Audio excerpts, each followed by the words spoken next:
என் பேர் ஜெயலட்சுமி, மேலத்தட்டாபுரை, தூத்துக்குடி மாவட்டம். எங்களால் இவ்வளோ நாள் வர முடியல. இன்றைக்கி தான் எங்களுக்கு வர தோணுச்சு. எங்கள் கஷ்டம் இல்லாமல் வர முடியல. இன்றைக்கி வர தோணுச்சு, வந்தோம். மேடத்தை பார்த்தோம், எங்களுக்கு சந்தோஷமாக இருக்குது. ஐயாவோட சமாதியை பார்த்தோம். கோயில் மாதிரி இருக்குது, நல்லா இருக்குது.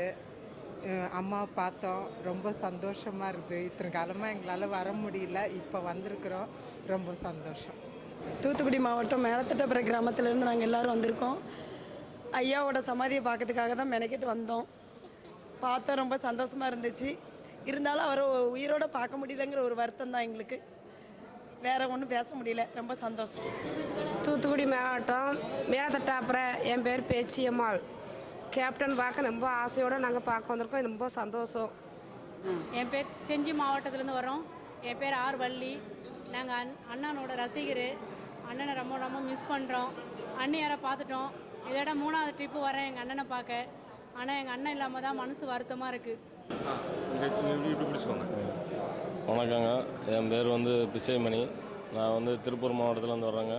திருப்பூர் மாவட்டத்தில் மன்னரை பகுதி பிரதிநிதியாக இருக்குங்க. இப்போ நம்ம தலைவர் சமாதியை பார்க்கலாம் வந்திருக்கோங்க. கோயில் பார்த்துட்டு போகலான்னு வந்திருக்கிறோம். நம்ம இப்போ சமீபத்தில் நடந்த பாராளுமன்ற தேர்தலில் நம்ம தம்பி நின்று செய்யல. ஆனால் அது ஊழல் நடந்துருச்சு. 13வது சுற்று வரையும் கரெக்டாக நடந்துகிட்டு இருந்தது. 13வது சுற்றுக்கு மேலே பார்த்தீங்கன்னா ஒரு 3 மணி நேரமாக அந்த 13வது சுற்று தான் காமிக்கிறாங்க. அந்த 4000 சில்லற தம்பி ரீடிங் இருந்தாப்புல அதோடு அப்படியே நிப்பாட்டிட்டு அவருக்கு இறந்து சில்லற போட்டாங்க. 500 போட்டாங்க, 1000 போட்டாங்க, திருப்பி 4000 போட்டாங்க, அப்புறம் 10,000 போட்டாங்க, அப்புறம் வெண்ணுண்டு அறிவிச்சிட்டாங்க. இது பல இதில் அந்த மாதிரி நடக்குது. நிறையா தொகுதியில் இந்த டைம் அந்த மாதிரி தான் பண்ணியிருக்கிறாங்க. இந்த தொகுதி மட்டும் இல்லை, 40 அவங்க செய்கிறதுக்கு வாய்ப்பே கிடையாது. தருமபுரி தொகுதியில் அந்த மாதிரி தான் பண்ணிட்டாங்க. நிறையா தொகுதியில் அந்த மாதிரி மக்களுக்கு பணம் கொடுக்குறதுக்கு ஓட்டு என்றவங்களுக்கு பணத்தை கொடுத்து அவங்கள பிளாக் பண்ணிட்டாங்க. இது தர்மத்துக்கு எதிரானது. இது ஆண்டவன் தான் பார்த்துக்கிடுவார். நம்ம தலைவர் தெய்வமாக இருந்து அவங்கள பார்த்துக்கிடுவார். சார் அதான் சார் விஷயம் என்னன்னு கேட்டிங்கன்னா, 2 மணிலேருந்து 5 மணி வரைக்கும் அங்கே எதுவுமே நடக்கலை. கலெக்டரே டென்ஷன் ஆகிட்டாப்புல. டென்ஷன் ஆகி அவரே சில சுவிட்ச் ஆஃப் பண்ணி போட்டிருக்காப்புல. இதில் அவருக்கும் தெரியும். எல்லாமே எங்கள் அன்னையாரும் கொண்டு கேட்டிருக்காங்க.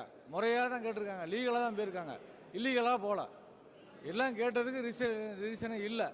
இவர் போய் டக்குன்னு போய் 40 நாங்கள் தெரிச்சிட்டோன்னு சொல்லிட்டாப்புல. அதோட அங்கே கவுண்டிங் முடிஞ்சிச்சு. 20,000 கவுண்டிங் இன்னும் இருக்குது. ஆனால் யாருமே தேசிய முற்போக்கு திராவிட கழகம் வாழ்க, வளர்க தேசிய முற்போக்கு திராவிட கழகம் வாழ்க, கேப்டனுடைய புகழ். இன்றைக்கி விருதுநகரை பற்றி நீங்கள் என்ன நினைக்கிறீங்கன்னு தான் கேட்டீங்க. நினைக்கிறதே பார்த்தீங்கன்னா பெரிய ஆச்சரியமாக இருக்குது. ஏன்னா எங்களுடைய கேப்டனுடைய புதல்வன் விஜய பிரபாகரன் அவர்கள் வெற்றி பெற்று விட்டார் என்று நாங்கள் மகிழ்ச்சியுடன் இருக்கும்போது ஒரு துன்பமான செய்தி, நாளும் நமதே 40 நமதே என்று திமுகவினர்கள் சொன்னதினால், அந்த ஒரே வார்த்தைக்கினால் விஜய பிரபாகரனுடைய வெற்றி அங்கு தோற்கடிக்கப்படுகிறது. சூது என்பதை அங்கு நிர்ணயிக்கப்பட்டது திமுகவால் மட்டும்தான் இந்த மாதிரி ஒரு கபட நாடகத்தை நடிக்க முடியும். ஏனென்றால் தேசிய முற்போக்கு திராவிட கழகத்திற்கு பொய்யும் திருட்டும் என்றைக்கும் உதவாது. நாங்கள் கேப்டன் மாதிரி என்றைக்குமே நெஞ்சை நிமித்திக்கிட்டு நாங்கள் உண்மைக்காகவே போராடுறோம். அதே மாதிரி தான் விஜய பிரபாகரன் தம்பியும். இன்றைக்கி தம்பியோட தோல்விக்கு காரணம் முழுக்க திமுகவினர் தான். அது உண்மையான மறைக்கப்பட்ட ஒரு உண்மை. இன்றைக்கி விருதுநகர் தொகுதியில் போய் கேட்டிங்கன்னா எல்லா வாக்காளர் பெருமக்களும் எங்களுடைய அண்ணன் பையன், எங்களுடைய மாமா பையன், எங்களுடைய சித்தப்பா பையன் இப்படி தான் கேப்டனை புகழ்ந்து பேசினார்களே ஒழிந்து யாருமே கேப்டனையோ கேப்டனுடைய புதல்வரையோ யாருமே இழிவாகவோ தவறாக பேசவில்லை. அப்படிப்பட்ட தொகுதியில் எப்படி கேப்டன் விஜய பிரபாகரன் அவர்கள் எப்படி தோல்வி அடைந்திருப்பார் என்று எங்களால் அந்த மனம் ஏற்றுக்கொள்ள முடியவில்லை. இது முழுக்க திமுகவின் செய்த சதியும் சூதும் தான் இதுக்கு காரணம். சூதுவாது தெரியாத எங்களுக்கு இந்த சூதை பற்றி அறிந்து கொள்ள முடியவில்லை.